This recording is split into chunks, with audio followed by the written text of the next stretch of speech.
স্বাগত এখন সকালে আপনার সাথে পুরো আয়োজনে থাকবো আমি তানজিম শাফিন।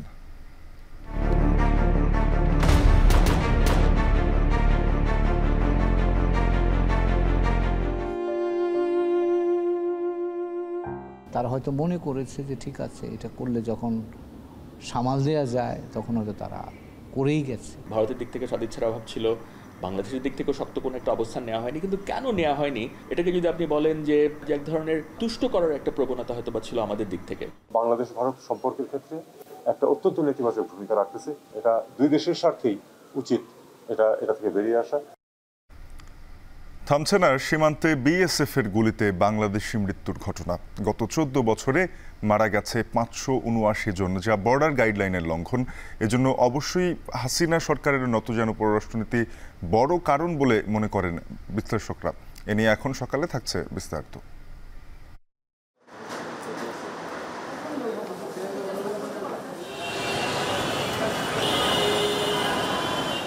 যে দুটো স্টেশনে যে ক্ষতিগ্রস্ত হয়েছে, আমার ধারণা যে আমার লোকাল যে আমার কারিগরি সক্ষমতা আছে, লোকাল আমার অনেক ওয়ার্কশপ আছে, সেখান থেকে এই যন্ত্রপাতিগুলি আসলে সংস্কার করে এটা চালু করা সম্ভব। আমরা এখন শুক্রবার অপারেশন এবং কাজীপাড়া চালু করতে প্রস্তুত। আগামী সপ্তাহে ফের খুলছে মেট্রো রেলের কাজীপাড়া স্টেশন। তবে এখনই চালু হচ্ছে না মিরপুর 10 স্টেশন। শুক্রবার মেট্রো চালুর ঘোষণা দেওয়ার প্রস্তুতিও নেওয়া হচ্ছে। মেরামতের নামে অপ্রয়োজনীয় খরচ না করার জন্য সুপারিশ বিশেষজ্ঞদের। এখন সকালে এ নিয়েও থাকছে সবশেষ। গেল 14 বছরে বাংলাদেশ ভারত সীমান্তে বিএসএফ এর গুলিতে প্রাণ গেছে 5 শতাধিক বাংলাদেশের। এমন বিচার বহির্ভূত হত্যার কোনো বিচার হয়নি, উল্টো নির্দোষ প্রমাণ হয়েছেন অনেকেই। আন্তর্জাতিক সম্পর্ক বিশ্লেষকরা বলছেন শেখ হাসিনা সরকারের নতজানু পররাষ্ট্রনীতির কারণেই সীমান্ত হত্যা ধারাবাহিকভাবে ঘটেছে। নাইম আবির জানাবেন বিস্তারিত।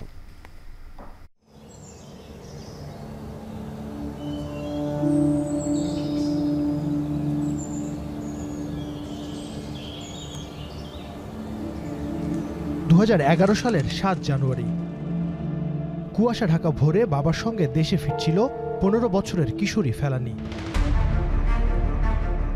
সীমান্তে কাঁটাতারের বেড়া মই বেয়ে পার হবার সময় জড়িয়ে যায় পোশাক। ভয়ে চিৎকার দেয় ফেলানী। ভারতের সীমান্তরক্ষী বাহিনী সেই চিৎকারের জবাব দেয় গুলি চালিয়ে। মুহূর্তেই মৃত্যুর কোলে ঢলে পড়ে ফেলানী।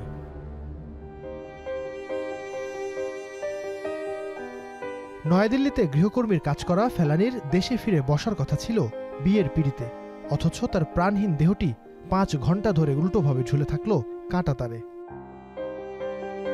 এই ঘটনায় দোষীদের বিরুদ্ধে ব্যবস্থা নেওয়া ও ন্যায় বিচারের দাবি থাকলেও প্রধান আসামি বিএসএফ সদস্য অমিয় ঘোষ ও তার উচ্চপদস্থ কর্মকর্তারা বিএসএফের নিজস্ব আদালতে নির্দোষ প্রমাণিত হন।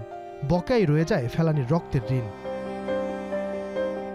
পরিসংখ্যান বলছে শেখ হাসিনা সরকারের শাসনামলে 2009 সাল থেকে 2023 সাল পর্যন্ত এই 14 বছরে বিএসএফ এর গুলিতে মারা গেছেন 579 জন বাংলাদেশি। 2009 সালে দ্বিতীয়বার ক্ষমতায় আসার প্রথম বছরেই সীমান্তে সর্বোচ্চ 98 জন বাংলাদেশি নিহত হন। এরপর ধারাবাহিকভাবেই সীমান্তে বিএসএফ এর গুলিতে প্রাণ হারাতে থাকেন বাংলাদেশিরা। 2009 থেকে 2013 পর্যন্ত প্রথম 5 বছরে 270, মধ্যবর্তী 5 বছরে 146 ও শেষ 5 বছরে 162 জন ধরাশায়ী হন বিএসএফ এর গুলিতে। এত মৃত্যুর পরও বিএসএফ এর কোনো সদস্যের বিচারের তথ্য পাওয়া যায় না। অথচ এই সময় সীমান্ত হত্যার বিরুদ্ধে শক্ত অবস্থান নিতে দেখা যায়নি শেখ হাসিনা সরকারকে, জানানো হয়নি প্রতিবাদও। আন্তর্জাতিক সম্পর্ক বিশ্লেষকরা বলছেন শেখ হাসিনা সরকারের ভারতের সাথে নতজানু পররাষ্ট্রনীতির কারণেই সীমান্ত হত্যা ধারাবাহিকভাবে ঘটেছে। এটা তাদের রাজনৈতিক সিদ্ধান্ত।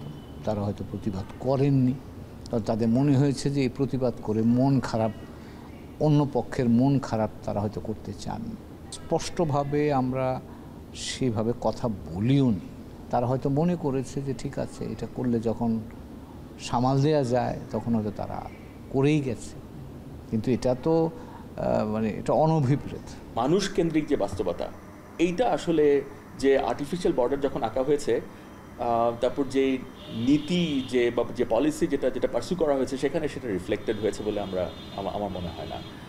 ফলে আমরা দেখেছি যে ক্রমাগতভাবে, এবং এখানে সদিচ্ছার অভাব ছিল নিঃসন্দেহে। ভারতের দিক থেকে সদিচ্ছার অভাব ছিল, বাংলাদেশের দিক থেকেও শক্ত কোনো একটা অবস্থান নেওয়া হয়নি। কিন্তু কেন নেওয়া হয়নি এটাকে যদি আপনি বলেন যে নতজানু পররাষ্ট্রনীতি যদি শব্দটা বেশি রাজনৈতিক শোনায়, তাহলে অন্তত এটা বললে হয়তো ভুল হবে না যে এক ধরনের তুষ্ট করার একটা প্রবণতা হয়তো ছিল আমাদের দিক থেকে। বাংলাদেশ ভারত সীমান্ত সমস্যার সমাধানে 1975 সালে তৈরি করা হয়েছিল বর্ডার গাইডলাইন। দুদেশের মধ্যে সম্পাদিত এই গুরুত্বপূর্ণ ঐতিহাসিক দলিলে সুস্পষ্ট উল্লেখ আছে, বেআইনিভাবে কেউ সীমান্ত অতিক্রম করলে সীমান্তরক্ষীরা গ্রেফতার করে তাদের দেশের পুলিশের কাছে সুপর্দ করবে। সাবেক এই রাষ্ট্রদূত বলছেন, বাংলাদেশ ভারত সীমান্তে বিএসএফের গুলি করে মানুষ হত্যা বর্ডার গাইডলাইনের সুস্পষ্ট লঙ্ঘন। কোনোভাবে এসব হত্যাকাণ্ডের বিষয়ে নীরব থাকবার সুযোগ নেই। যেটা এক্সট্রা জুডিশিয়াল কিলিং, মানে তার অর্থ হচ্ছে আইন বহির্ভূত হত্যাকাণ্ড হতে যাচ্ছে। যে কোনো যুক্তি দিয়ে আপনি এটা ব্যাখ্যা করেন না কেন, এটা আইন বহির্ভূত। কারণ আপনি তো যেই লোকটা যদি ধরেও নেই সে অপরাধী, আপনি তো অপরাধীকে তার বক্তব্য পেশ করার সুযোগ দিতে হবে। তো আপনি সুযোগ না দিয়ে যখন এই ধরনের হত্যাকাণ্ডে নিয়োজিত হয় তারা, সেখান থেকে নিশ্চিতভাবে এটা একটা বলতে পারেন যে আইন বহির্ভূত হত্যাকাণ্ড। তবে সম্প্রতি মৌলভীবাজারের স্বর্ণা দাস আর ঠাকুরগাঁওয়ের জয়ন্ত কুমার হত্যার কঠোর প্রতিবাদ জানিয়ে দিল্লিকে চিঠি দিয়েছে ঢাকা। দুদেশের সীমান্তে বিএসএফের নিয়মিত এমন গুলির ঘটনাকে ভারত বাংলাদেশের সুসম্পর্কের মধ্যে বড় বাধা বলছেন পররাষ্ট্র উপদেষ্টা। যেখানেই আমাদের সুযোগ হবে সেখানে আমরা বলবো যে এটা বাংলাদেশ ভারত সম্পর্কের ক্ষেত্রে একটা অত্যন্ত নেতিবাচক ভূমিকা রাখতেছে। এটা দুই দেশের স্বার্থেই উচিত এটা থেকে বেরিয়ে আসা। এটা ভারতের কোনো উপকার করছে এরকম কাউকে আমি বলতে শুনি না। যদিও ঢাকার প্রতিবাদে এখনও কোনো প্রতিক্রিয়া জানায়নি দিল্লি। ভারতের হাইকমিশনার প্রণয় কুমার ভার্মাকে এ নিয়ে প্রশ্ন করা হলেও তিনি এড়িয়ে যান।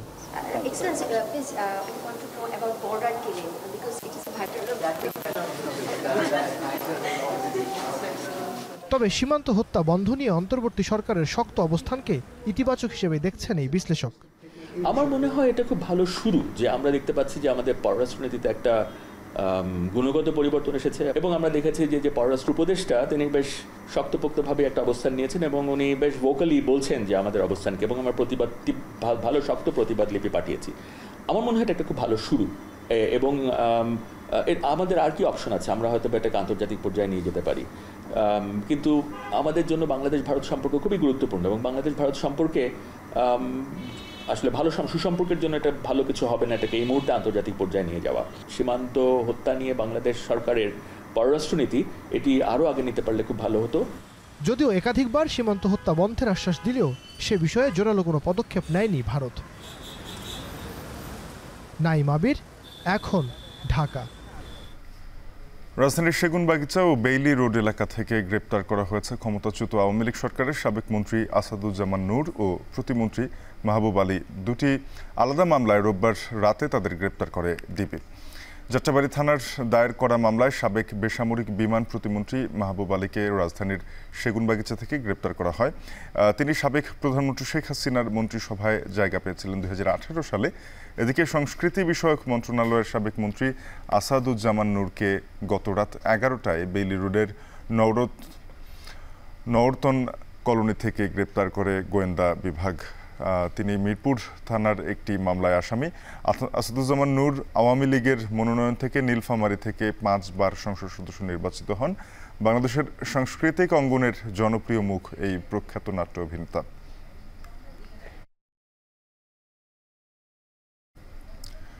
গুরুত্বপূর্ণ প্রাতিষ্ঠানিক কাঠামো সংস্কারে অন্তর্বর্তী সরকারকে সহায়তা করার আগ্রহ প্রকাশ করেছে এডিবি। রোববার তাদের একটি প্রতিনিধি দল প্রধান উপদেষ্টার সঙ্গে দেখা করে এই আগ্রহের কথা জানায়। বাজেট সহায়তা হিসেবে ইতিমধ্যেই $40 কোটি নিশ্চয়তা পেয়েছে Bangladesh.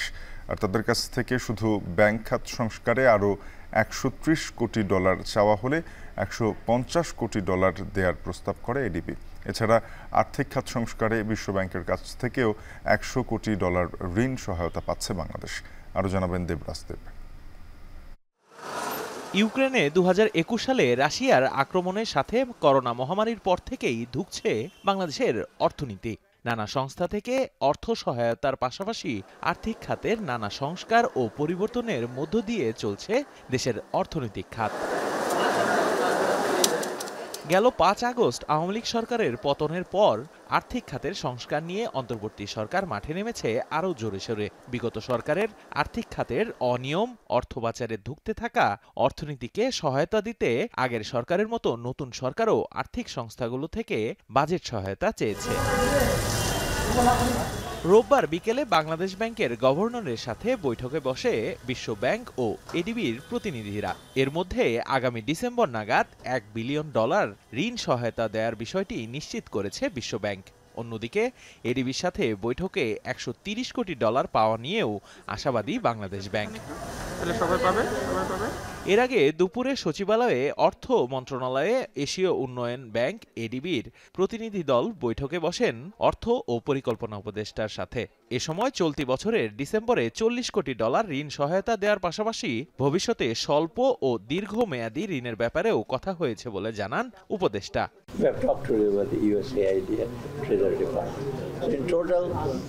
We are zeroing in some of the very important short-term measures, reforms and immediate deliverable to the people.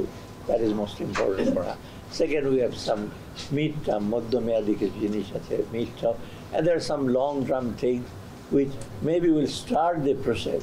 The long-term things will take time and whichever government comes. তবে এসব অর্থ ছাড়ের আগে রাজস্ব খাতের সংস্কার, বেসরকারি খাতে অ্যাসেট ম্যানেজমেন্ট কোম্পানি করা, খেলাপি ঋণের নতুন সংজ্ঞা করা ও নতুন গঠিত টাস্ক ফোর্সের অডিট ফার্মের মূল্যায়ন প্রতিবেদন সম্পন্ন করতে হবে বাংলাদেশকে। এর আগে প্রধান উপদেষ্টার সাথে সাক্ষাৎ করেন এডিবির প্রতিনিধি দল। সেখানে গুরুত্বপূর্ণ প্রাতিষ্ঠানিক কাঠামো সংস্কারে সহায়তার কথাও বলে এডিবি। দেশের অর্থনীতিকে স্থিতিশীল করতে এডিবি আরও নীতি সুদহার ভিত্তিক ঋণ দেওয়ার ব্যাপারেও আগ্রহ প্রকাশ করেছে সংস্থাটি। দেবরাজ দেব, এখন, ঢাকা। আগামী সপ্তাহে ফের চালু হচ্ছে মেট্রো রেলের কাজীপাড়া স্টেশন। সেই সঙ্গে আসছে শুক্রবারও মেট্রো চালু রাখার ঘোষণা। তবে এখনই খুলছে না মিরপুর 10 স্টেশন। মিরপুর মেট্রো রেলের নবনিযুক্ত ব্যবস্থাপনা পরিচালক জানিয়েছেন সব প্রস্তুতিই সম্পন্ন করেছেন তারা। মেরামতের নামে যাতে আর অপ্রয়োজনীয় খরচ না হয় সেদিকে লক্ষ্য রাখার সুপারিশ করেছেন যোগাযোগ বিশেষজ্ঞরা। বিস্তারিত জানাবেন আজহার লিমন।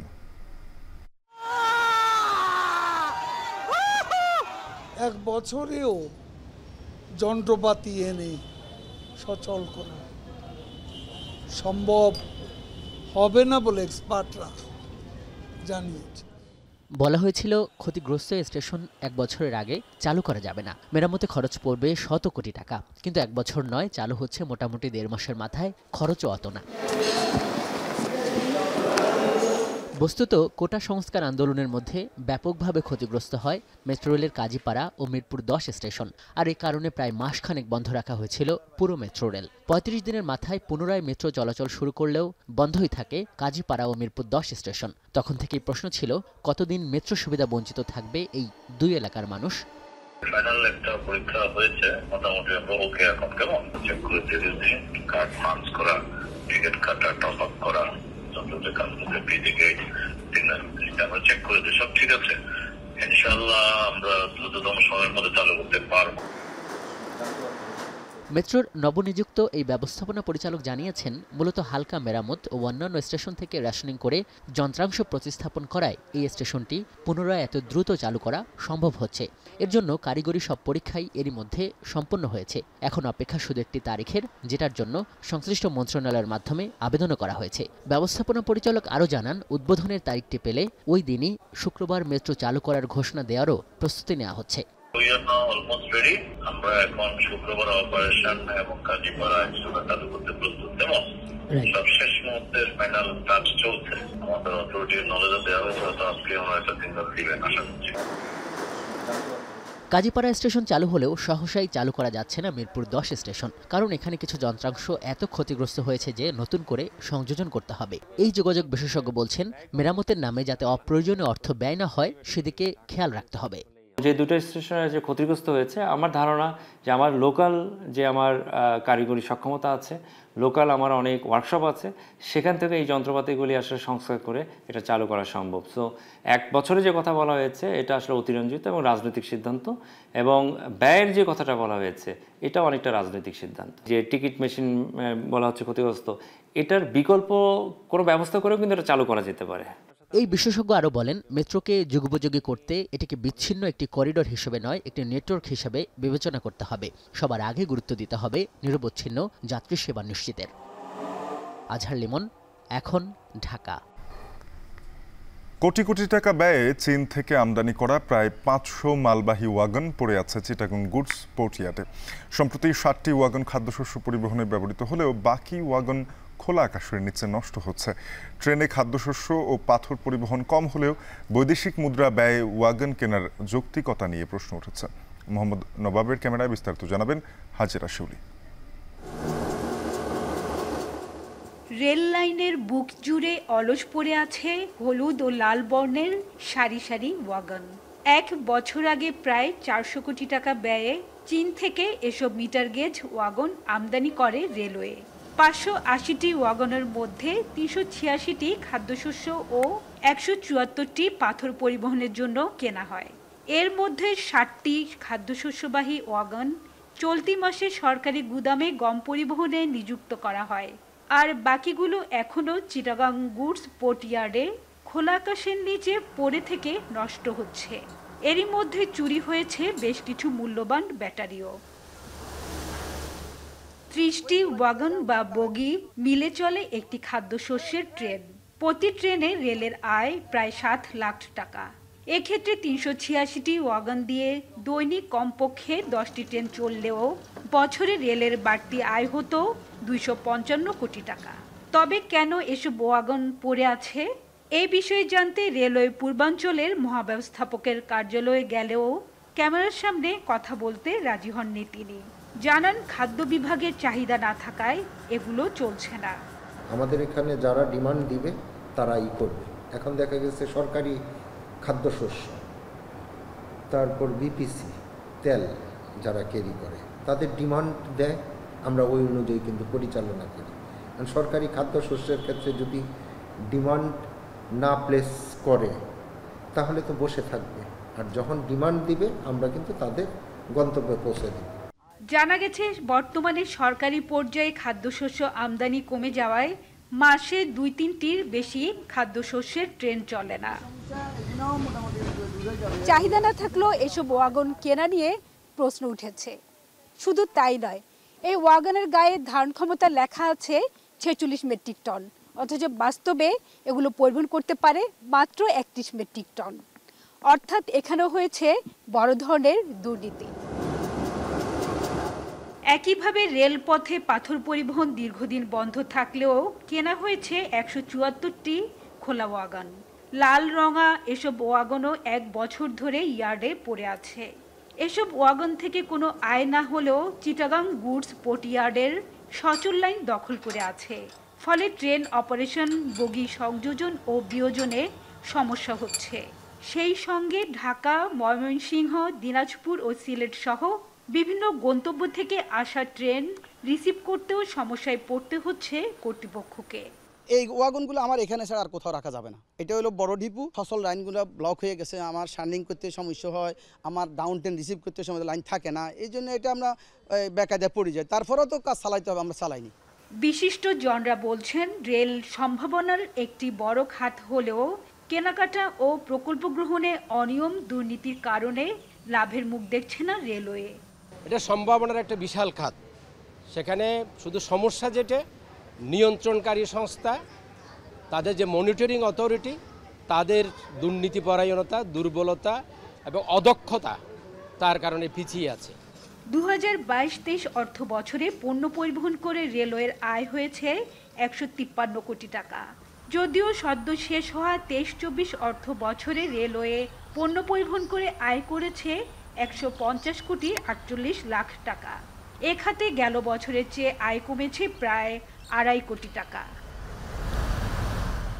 হাজেরা শিউলি, এখন চট্টগ্রাম। এখন সকালে একটা বিরতি নিয়ে ফিরবো, সঙ্গে থাকুন।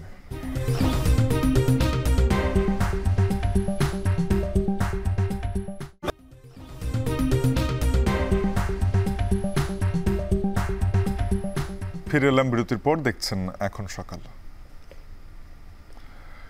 সরকার পতন আন্দোলনে বিএনপির অবদানকে ছোট করে দেখার সুযোগ নেই। রোববার রাজধানীর গুলশানে চেয়ারপারসনের কার্যালয়ে সংবাদ সম্মেলনে এমন মন্তব্য করেছেন বিএনপি মহাসচিব মির্জা ফখরুল ইসলাম আলমগীর। জানান, জুলাই গণঅভ্যুত্থানে বিএনপির 422 জন কর্মী শহীদ হয়েছেন। ধৈর্য ধরে সহনশীলতার সঙ্গে যে ইন্টারিম গভর্নমেন্টকে দায়িত্ব দেওয়া হয়েছে তারা যেন কাজ করতে পারে, তাদেরকে সঠিক কাজ করতে দিয়ে অতি দ্রুত যে সংস্কারের কাজে তারা হাত দিয়েছেন, আমরা মনে করি এই কাজগুলো দরকার। এই কাজগুলোকে খুব দ্রুত শেষ করে একটা নির্বাচনের দিকে যাওয়া, যে নির্বাচনটা একটা নিরপেক্ষ সরকারের অধীনে নির্বাচন হবে এবং আপনার একটা অবাধ সুষ্ঠু জনগণ ভোট দিয়ে তাদের প্রতিনিধি নির্বাচন করবে। নির্বাচন কেন্দ্রিক যে সংস্কারগুলো প্রয়োজন, অর্থাৎ নির্বাচন কমিশন, প্রশাসন, আপনার আইন শৃঙ্খলা বাহিনী এবং জুডিশিয়ারি, এই কথাগুলি আমরা বলেছি। যেমন আমাদেরকে অনেককেই আমাদের শাস্তি দিয়ে দিয়েছে, আমাদেরকে শাস্তি দিলে যদি আপনার 2 বছরের বেশি হয় তাহলে আমরা নির্বাচন করতে পারবো না। তো এটাও আপনার সংস্কার হওয়া প্রয়োজন, তো এই জিনিসগুলো আসতে হবে তো। আর সেই সঙ্গে অন্যান্য সংস্কারও তো আপনি সময় মতো ওই গভর্নমেন্টে আর যে গভর্নমেন্ট আসবে সেই গভর্নমেন্টই করবে। নিম্নচাপের প্রভাবে আজও কিছু জায়গায় থেমে থেমে বৃষ্টি হচ্ছে, এতে জলাবদ্ধতা তৈরি হওয়ায় ভোগান্তিতে পড়তে হচ্ছে স্থানীয়দের। এছাড়া কক্সবাজারে অতিবৃষ্টিতে দেখা দিয়েছে নদী ভাঙনের ঝুঁকি। এখনও পানিবন্দী 20,000 মানুষ। সাগর উত্তাল থাকায় নিরাপদ আশ্রয় নিয়েছেন সমুদ্রগামী জেলেরা। সহকর্মীদের পাঠানো তথ্য ছবিতে শামীমা রহমান শামীর প্রতিবেদন। একদিকে দমকা হওয়া, সেই সঙ্গে মুষলধারে বৃষ্টি। সাগরে নিম্নচাপের প্রভাবে গেল 2 দিন ধরে দেশের বিভিন্ন জেলায় অব্যাহত রয়েছে এই বৃষ্টিপাত, যাতে দুর্ভোগ বাড়ছে স্থানীয়দের মাঝে। গত 2 দিন ধরে মাঝারি ও ভারী বৃষ্টিতে নাকাল বরিশালবাসী। জলাবদ্ধতা তৈরি হয়েছে নগরীর বটতলা, মুন্সি গ্যারেজ, বগুড়া রোড, কালীবাড়ি রোড সহ বেশিরভাগ সড়কে, যাতে চলাচলে ভোগান্তি তৈরি হয়েছে স্থানীয়দের মাঝে। এদিকে বাড়ছে নদ নদীর পানি। কীর্তনখোলা নদীর পানি বিপদসীমার ওপর দিয়ে বয়ে যাওয়ায় প্লাবিত হচ্ছে নিম্নাঞ্চল। এছাড়া বৈরী আবহাওয়ায় বন্ধ রয়েছে বরিশাল নদী বন্দর থেকে অভ্যন্তরীণ রুটের নৌ চলাচল। কালকে সকাল থেকে আপনার সারাদিন বৃষ্টি হইতেছে। এখন বরিশালে প্রতি সময় এরকম যে একদিন বৃষ্টি হলে পুরো মানে রাস্তায় পানি উঠে যায়। এখন জরুরি কাজের জন্য বের হয়েছি, এই পানির মধ্যে হাঁটতেছে, এখন সেই হাঁটু পানি বা কোমর পানি। বৃষ্টিতে তো মনে করেন সারা বরিশাল তলাই গেছে, তো গাড়ি ঘোড়া চালানো যায় না। ভিতরে অনেক গল্লি আছে এবং বাসা বাড়ি আছে যা প্লাবিত। ঘরে তামাক পানি, রান্দার কিছু নাই তাদের। অপরিকল্পনাভাবে খাল যে ভরাট করার কারণে আমাদের এই জলাবদ্ধতার শিকার হচ্ছি আমরা প্রতিনিয়ত। এদিকে 2 দিনের রেকর্ড বৃষ্টির পর কক্সবাজারে বৃষ্টির পরিমাণ কিছুটা কমে আসলেও পুরোপুরি থেমে যায়নি। এতে দীর্ঘ হচ্ছে দুর্ভোগ। এখনো প্লাবিত রয়েছে 6টি উপজেলার বেশ কিছু এলাকা, পানিবন্দী 20,000 মানুষ। এদিকে বৃষ্টিতে তৈরি হয়েছে নদী ভাঙনের ঝুঁকি। রামুর দক্ষিণ মিঠাছড়ি এলাকায় 5টি গ্রামের 3 শতাধিক পরিবার রয়েছে ভাঙনের ঝুঁকিতে। গত 3 দিনে 10টি বসতঘর ভেঙে বিলীন হয়েছে নদীগর্ভে। আমাদের অনেক কষ্ট হয়েছে। আমাদের বাঁশের একটা ব্রিজ ভেঙে গেছে, তুলিয়ে নিয়ে গেছে। খাওয়া দাওয়া করতে পারে নাই এবং বাসায় পাক করতে পারে নাই, বাসায় চোলা ডুবে গেছে। বৃষ্টিতে স্থবির হয়ে পড়েছে খুলনার জনজীবনও। জলাবদ্ধতা তৈরি হয়েছে নগরীর খানজাহান আলী রোড, টুটপাড়া, কানিয়াখানা সহ নগরীর বেশ কিছু নিম্নাঞ্চলে, যাতে সড়কে কমেছে চলাচল। যারা বের হচ্ছেন তাদের গুনতে হচ্ছে বাড়তি ভাড়া। খুব সমস্যা আমাদের আজ 3 দিন যাবত। এই জলাবদ্ধতা, পানি মাঝে রাস্তায় পানি, ড্রেন দিয়ে পানি না যাওয়ার কারণে রাস্তাগুলি বন্ধ হয়ে যাচ্ছে পানিতে। জলাবদ্ধতা তৈরি হয়েছে যশোরের MM কলেজ, ফোরকি, বেজপাড়া, শঙ্করপুর সহ অন্তত 30টি এলাকায়। সড়কে হাঁটু পানিতে চলাচল করতে ভোগান্তিতে পড়ছেন স্থানীয়রা। রাত থেকে টানা বৃষ্টি ও দমকা হাওয়া অব্যাহত রয়েছে ভোলা, বরগুনা ও পটুয়াখালীর উপকূল জুড়ে। সাগরে 3 নম্বর বিপদ সংকেত থাকায় তীরে ফিরতে শুরু করেছে মাছ ধরার ট্রলার। তবে এখনও যোগাযোগ বিচ্ছিন্ন রয়েছে বেশ কিছু ট্রলারের সঙ্গে। এছাড়া বৃষ্টির পানি জমে নষ্ট হচ্ছে আমন ধানের বীজতলা। এদিকে টানা বৃষ্টিতে ঝালকাঠিতেও তৈরি হয়েছে জলাবদ্ধতা। এছাড়া উজানের ঢলে বাড়ছে রাঙামাটির কাপ্তাই হ্রদের পানি। এতে পানিবন্দী হয়ে পড়েছে রাঙামাটি পৌর এলাকা সহ বাঘাইছড়ি ও লংগদ উপজেলার 5 ইউনিয়নের 9,000 মানুষ। শামীমা রহমান শাম্মী, এখন। পাটের ন্যায্য মূল্য পাচ্ছেন না ফরিদপুরের কৃষকরা। একদিকে সময়মতো বৃষ্টি না হওয়ায় কমেছে উৎপাদন, অন্যদিকে খরচ বেড়েছে চাষের উপকরণের। এতে পাটের ন্যায্য মূল্য না পেয়ে লোকসান গুনতে হচ্ছে স্থানীয় চাষিদের। মফিজুর রহমান শিপন জানাবেন বিস্তারিত। অন্যান্য বারের তুলনায় এবারের মৌসুমে ফরিদপুরে পাটের উৎপাদন হয়েছে কম। পাটের বাজার কানাইপুরে হাটের দিনেও চোখে পড়ে না বেচাকেনা। হাটের দিনেও দেখা যায় অল্প কিছু চাষি ভ্যান বা মাথায় করে নিয়ে আসছেন পাট। খরার কারণে এবছর পাট গাছ বড় ও মোটা হতে পারেনি, যে কারণে পাটের আঁশ কম হওয়ায় ফলন অনেকটাই কমেছে। বেড়েছে চাষের উপকরণ, বীজ, সার, তেল, ওষুধ আর শ্রমিকের মজুরি খরচ। কিন্তু বাজারে মিলছে না পাটের ন্যায্য মূল্য। কৃষকের অভিযোগ, বিভিন্ন বাজার ও আড়তে ভালো মানের এক মণ পাট ২৮০০ থেকে ৩২০০ টাকায় বিক্রি হচ্ছে, যাতে লাভ তো দূরের কথা, মুখ দেখতে হচ্ছে লোকসানের। তুলনাময় হিসেবে পাটের আমদানি নাই, কারণ হলো কি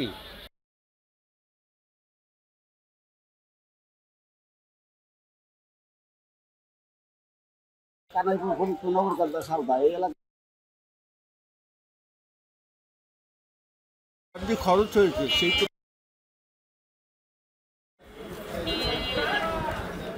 পাট ক্রেতারা বলছেন, ভরা মৌসুমে বাজারে পাটের পরিমাণ অনেক কম। হাটের দিন যেখানে একজন ব্যবসায়ী ৫ থেকে ৭ ট্রাক পাট ক্রয় করত, সেখানে এখন ২ থেকে ৩ ট্রাক পাট পাওয়াই মুশকিল হচ্ছে। ব্যবসায়ীরা স্বতঃস্ফূর্তভাবে পাট খরিদ করতে পারে,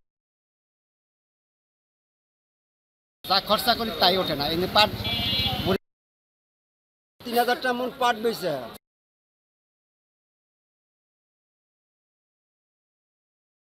পাট যদি ৩৫-৩৬০০ বা ৪০০০ হইতো, তাহলে মনে করেন যে আমরা একটু কৃষকরা বাঁচতে পারতাম। কৃষি বিভাগ জানিয়েছে, সব ধরনের পরামর্শ ও সহযোগিতা নিয়ে কৃষকদের পাশেই থাকবেন তারা। কীটনাশক, সার এবং সারের দাম কিন্তু সরকার কিন্তু অনেকটাই কমিয়ে দিয়েছে। এটা আমরা গত কয়েক মাস ধরে আমরা দেখছি। তবে হ্যাঁ, তবে শ্রমের মূল্যটা অনেকটা বেশি, কারণ মানুষ এখন কৃষিকাজের চেয়ে অন্যান্য পেশাকে বেশি করে, স্বাচ্ছন্দ্য বোধ করে। তারপরেও যেটা আমরা এবার যেটা বাজার মূল্য আশা করি যে একেবারেই কম নয়, কৃষক এখান থেকে লাভবানই হয়। জেলার মাটি ও আবহাওয়া পাট চাষে উপযোগী হওয়ায় এ অঞ্চলে উন্নত মানের পাট উৎপাদন হয়ে থাকে। এখন ফরিদপুর। এখন সকালে আরেকটা বিরতি নিয়ে ফিরবো, সঙ্গে থাকুন।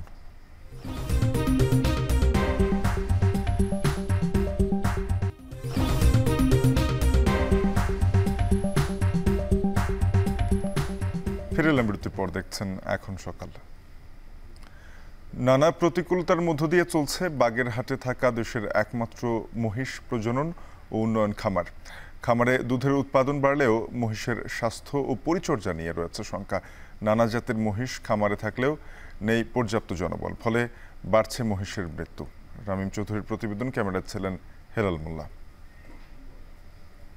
ও উন্নয়ন খামার রয়েছে বাগেরহাটে। এখানেই দেশি বিদেশি বিভিন্ন প্রজাতির শত শত মহিষ লালন পালন করা হয়।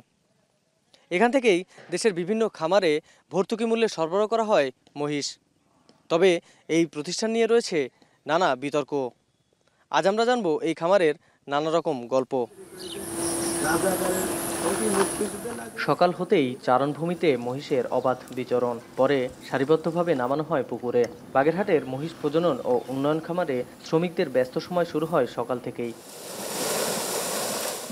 দেশের একমাত্র মহিষ প্রজনন ও উন্নয়ন খামারটি গড়ে উঠেছে বাগেরহাট জেলার খুলনা-মোংলা মহাসড়কের সুখদাড়ায়। ৮০ একর জায়গার উপরে ১৯৮৪-৮৫ সালে ১১১টি বিভিন্ন জাতের মহিষ নিয়ে শুরু হয় যাত্রা। তবে বর্তমানে খামারের জায়গার পরিমাণ রয়েছে প্রায় ৯০ একর। ছোট বড় মিলিয়ে মহিষ রয়েছে ৪৭০টি। খামারের মূল উদ্দেশ্য ৫০% ভর্তুকি মূল্যে চাষিদের ষাঁড় মহিষ সরবরাহ করা। ২ শিফটে কাজ করা হয়। সকালে আপনার শেড ধোয়ানো, তারপরে মহিষ গোসল করানো, কাঁচা ঘাস খাওয়ানোর পরে আপনার ওই বিকালে কুটো দেয়। কুটো দেওয়ার পরে আবার এদেরকে মাঠে নিয়ে যাওয়া হয়। মাঠ থেকে এসে দানাদার খাবার খাবে, তারপরে হচ্ছে ঘাস দেবে, মাঠ থেকে ঘাস আসবে। মহিষ প্রজনন ও উন্নয়ন খামারে উৎপাদিত দুধের গুণগত মানের জন্য প্রতিদিন সকালে লাইন পড়ে ক্রেতাদের। বর্তমানে প্রতি লিটার দুধ বিক্রি হয় ৭০ টাকায়। গত কয়েক বছরে দুধের উৎপাদনও বেড়েছে খামারে। গত ২০২১-২২ অর্থ বছরে খামার থেকে দুধ উৎপাদন হতো ৬৪,৫৫৮ লিটার। তবে ২০২৩-২৪ অর্থ বছরে উৎপাদন বেড়ে দাঁড়িয়েছে ১,১৯,৯১১ লিটারে। গরুর দুধের থেকে ৪ গুণ ঘন বেশি হয় এই দুধটা। বাইরের থেকে এখানেও দুধ দাম একই রকম এবং এর পুষ্টিগুণ অনেক বেশি। ১০০% খাঁটি এবং ন্যাচারাল ভাবে আমরা দিয়ে থাকি, আর সর্বসাধারণের জন্য এক রেট, একদম। দেশের একমাত্র মহিষ প্রজনন খামারে মহিষের পরিচর্যা নিয়ে রয়েছে নানা প্রশ্ন। বিভিন্ন রকম মহিষের স্বাস্থ্য দেখলেই বোঝা যায় পরিচর্যার ঘাটতি। সঠিক পরিচর্যা বা সঠিক তদারকির অভাবে এখানে বিভিন্ন সময়ে মারা যাচ্ছে মহিষ। দুধের উৎপাদন বাড়াতে কৃত্রিম প্রজননের মাধ্যমে মহিষের জাত উন্নয়নে 2023 সালের শেষের দিকে 3 দফায় ভারত থেকে আনা হয় 149টি পূর্ণবয়স্ক মহিষ এবং 120টি বাচ্চা মহিষ। পরে ওই বছরের ডিসেম্বর, চলতি বছরের জানুয়ারি ও ফেব্রুয়ারি মাসে মারা যায় 21টি বাচ্চা মহিষ। এর মধ্যে 10টি ভারত থেকে আনা এবং 11টি খামারের বাচ্চা মহিষ। 3 মাসে 21টি বাচ্চা মহিষের মৃত্যুকে অস্বাভাবিক মনে করছে প্রাণী সম্পদ অধিদপ্তর। অতিরিক্ত ঠান্ডা ও ভারত থেকে আসার পথে মহিষ দুর্বল হয়ে পড়ায় এমন মৃত্যু হয়েছে বলছে প্রাণী সম্পদ অধিদপ্তর। 7 দিন জার্নি করে হরিয়ানা প্রদেশ থেকে, ইন্ডিয়ার হরিয়ানা প্রদেশ থেকে এসছে, যেটা ওই জার্নির ট্রেস আর ওই সময় খাবার দাবারও ঠিক মতো হয় নাই। ক্রিটিক্যাল অবস্থা ছিল, অসুস্থ ছিল কিছু ওই জার্নির কারণে। তারপরে ওই শীতের পরে আবার বর্ষা, সুতরাং সব মিলে শীতের প্রকোপটাও এত বেশি ছিল, ট্রেসটা ওই কাভার করার মতো ওই বাচ্চাগুলোর হয় নাই। এই খামারে রয়েছে জনবল সংকটও। রাজস্ব পদে 52 জন কর্মকর্তা কর্মচারীর পদ থাকলেও বর্তমানে রয়েছে 13 জন। এছাড়া খামারে নেই কোনো ভেটেরিনারি সার্জন। সমস্যা হলো মহিষের কোনো রোগ হলে চিকিৎসা করার জন্য এখানে কোনো ডাক্তার নাই। এখানে ভেটেরিনারি ডাক্তার একটা পোস্ট দরকার। এত বড় একটা খামার, আপনার ভেটেরিনারি সার্জন একটা পদ দরকার। তাহলে যে কোনো সময় মহিষের যে কোনো চিকিৎসা, কারণ একটা প্রাণী অসুখ হতে পারে, চিকিৎসার জন্য একজন ভেটেরিনারি সার্জন এখানে দরকার। খামারের কাজকর্ম পরিচালনায় মহিষ উন্নয়ন প্রকল্প বড় ভূমিকা রাখলেও চলতি বছরের জুনে শেষ হয়েছে প্রকল্পের মেয়াদ। রামিম চৌধুরী, এখন, বাগেরহাট। গৃহস্থালী সামগ্রী থেকে বসতঘর, ফসলের ক্ষেতের মাচা থেকে নির্মাণ সামগ্রী, এমনকি মাছ ধরার ফাঁদ, নানান শিল্পেই বাণিজ্যিকভাবে চাহিদা বেড়েছে বাঁশের। ফলে এই বাঁশ চাষে আগের তুলনায় ঝোঁক বেড়েছে চাষিদের। কুমিল্লার ময়নামতি থেকে চণ্ডীমুড়া পর্যন্ত পাহাড়ের অংশে চাষ হয় নানা জাতের বাঁশ, যার ফলে জীবিকা নির্বাহ হয় পাহাড়ের 2000-এর বেশি পরিবারের, যাতে বছরে বাণিজ্যও হচ্ছে প্রায় 1.5 কোটি টাকার। মাসুদ আলমের প্রতিবেদনে ক্যামেরায় ছিলেন বাসির আহমেদ। তৈরি হচ্ছে বাঁশের কুলা, খাঁচা, ওড়া, ঝুড়ি, ডালা, মাছ ধরার নানান ফাঁদসহ দরকারি নানা পণ্য। আর এই পেশায় জড়িত কুমিল্লার শহরতলির নমশূদ্রপল্লীর প্রায় 1500 পরিবার। বাঁশের তৈরি বিভিন্ন পণ্য মানভেদে বিক্রি হয় 50 থেকে 200 টাকায়। আর এই আয় দিয়ে তারা সন্তানদের লেখাপড়া সহ পরিবারের খরচ মিটান, পরিশোধ করেন ঋণ। জরা ডোলা, ডোল, হাসি সব কিছু আমরা তৈরি করি। আমরা এই কোন সময় কম করে বেশি 50 টাকা 60 টাকা করে বেচা লাই। তাহলে মাইয়া থাকলে পড়ালেখা করাই, তো এই দিয়া চলি ফেরি আর কি আয়। আমরা লালমাই পাহাড় থেকে আইনা আমরা তারাতে কিনে আইনা আমরা বিক্রি করি। এই নমশূদ্রপল্লী ছাড়াও জেলার বিভিন্ন এলাকায় ছড়িয়ে ছিটিয়ে আছে কুটির শিল্পের সঙ্গে জড়িত এমন সহস্রাধিক উদ্যোক্তা, যারা কাঁচামাল হিসেবে লালমাই পাহাড়ের বাঁশেই নির্ভর। আজ নিয়ে যাব সেই লাল মাটির পাহাড়ে। সমতল থেকে পাহাড়ের চূড়া, চোখে পড়ে সারি সারি বাঁশবাগান। কুমিল্লার ময়নামতি থেকে চণ্ডীমুড়া পর্যন্ত পাহাড়ের অন্তত 100 একর ভূমিতে বাণিজ্যিকভাবে চাষ হচ্ছে তল্লা, মলি, বরাক, কাটা বরাক, হিল বরাক, বোম, কনক, বাড়ি ও পেঁচাসহ নানান জাতের বাঁশ। তবে সবথেকে বেশি বাঁশঝাড় চোখে পড়ে এখানকার মধ্যম বিজয়পুর, ধর্মুড়া, বড় ধর্মপুর, রাজারখোলা, ভাঙ্গামুড়া, জামমুড়া, বষ্টমুড়া, লালমতি, গন্ধমতি ও সালমানপুরে। চাষে খরচের বিপরীতে বিক্রয় মূল্য বেশি হওয়ায় আগ্রহ বাড়ছে স্থানীয় চাষিদের মাঝে। বাঁশে আপনার কাটার পরে প্রতি বছর পরে পরে আপনার বাচ্চা দেয়, এটার সে লাভবান আর কিছু হইতে পারে না। ব্যবহারের লগে আমাদের বাঁশের কাঠে যে বদলি দিয়া অনেক বহু ফ্যামিলি চলতেছে। এটা আমরা ছোট থেকে দেখতেছি যে এখানে বাঁশ তারা লাগাইতেছে, আবার বিক্রি করতেছে, বেচে আবার অনেক লাভবান হইতেছে। গৃহস্থালী সামগ্রী ছাড়াও নির্মাণ কাজ, বসতঘর তৈরি এবং জমিতে শাকসবজির মাচাতেও বাঁশের ব্যবহার বাড়ছে। স্থানীয় চাষিরা জানান, সরকারি সহায়তা পেলে বাঁশ চাষ বাড়ার পাশাপাশি বাড়বে রাজস্ব আয়ও।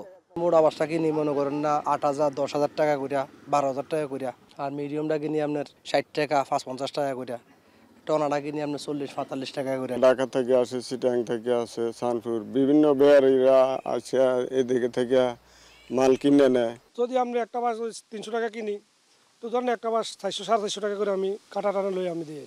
প্রায় 400 বছর ধরে কুমিল্লার সদর দক্ষিণ উপজেলার লালমাই পাহাড়ের পাদদেশে চাষ হচ্ছে গুণগত মানের বিভিন্ন জাতের বাঁশ। কৃষি বিভাগ জানায়, চাষিরা লাভবান হওয়ায় প্রতি বছর বাড়ছে চাষের জমির পরিমাণ। আমাদের এখানকার বাঁশ যারা আসলে বিক্রি করতেছে বা চাষ করতেছে তারা মোটামুটি বাঁশের চাষাবাদ করে মোটামুটি লাভবান। বাঁশ দিয়ে এক ধরনের উপকরণ তৈরি হচ্ছে এবং এটা আমাদের কাজেও লাগতেছে। তার মানে নিশ্চয়ই এটা নিয়ে একটা কর্মসংস্থানের ব্যাপক একটা যজ্ঞ আছে। এদিকে কাসাবা চাষও বাড়ছে লালমাই পাহাড়ে, তবে একেবারে অবৈজ্ঞানিকভাবে কাসাবা চাষাবাদে পাহাড় হারাচ্ছে তার স্বকীয়তা, ক্ষয় হচ্ছে মাটি।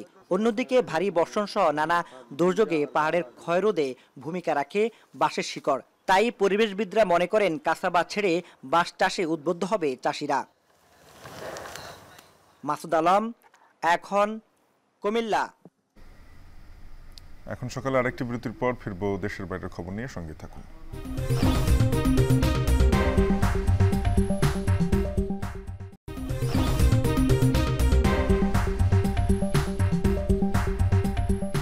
ফিরলাম বিরতির পর, দেখছেন এখন সকাল।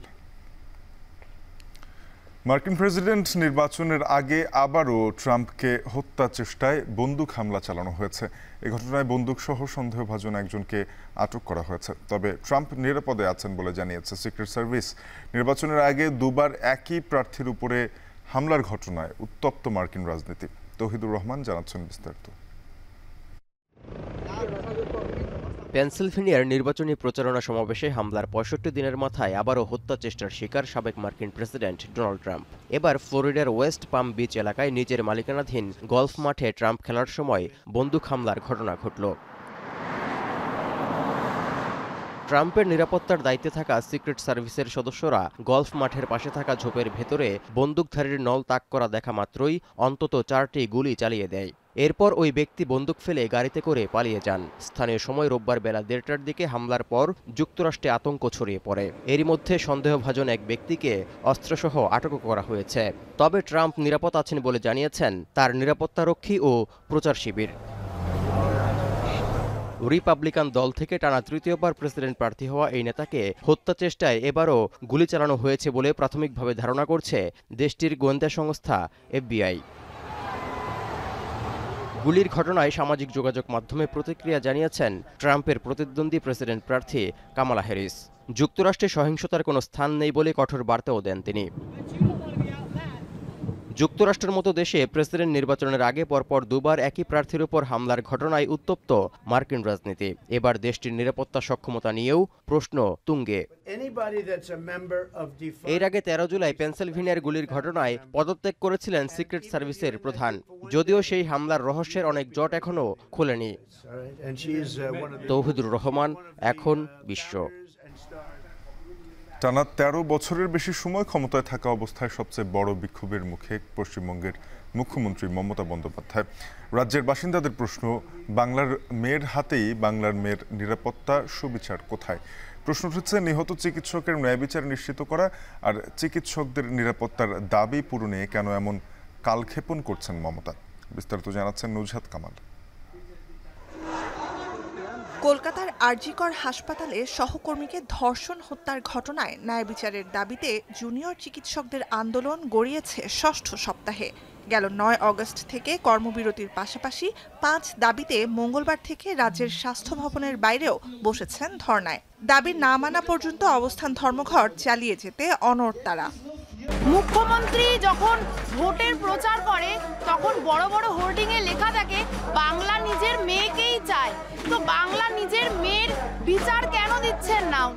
জুনিয়র চিকিৎসকদের দীর্ঘ কর্মবিরতিতে অচল প্রায় পশ্চিমবঙ্গের স্বাস্থ্য খাত। এমন পরিস্থিতিতে ন্যায় বিচার এবং চিকিৎসকদের নিরাপত্তা নিশ্চিত করা সহ সব দাবি দ্রুত আদায়ের মাধ্যমে স্বাস্থ্য খাতকে সচল করতে আন্দোলনে পূর্ণ সমর্থন দিচ্ছেন রাজ্যের প্রবীণ চিকিৎসকরাও।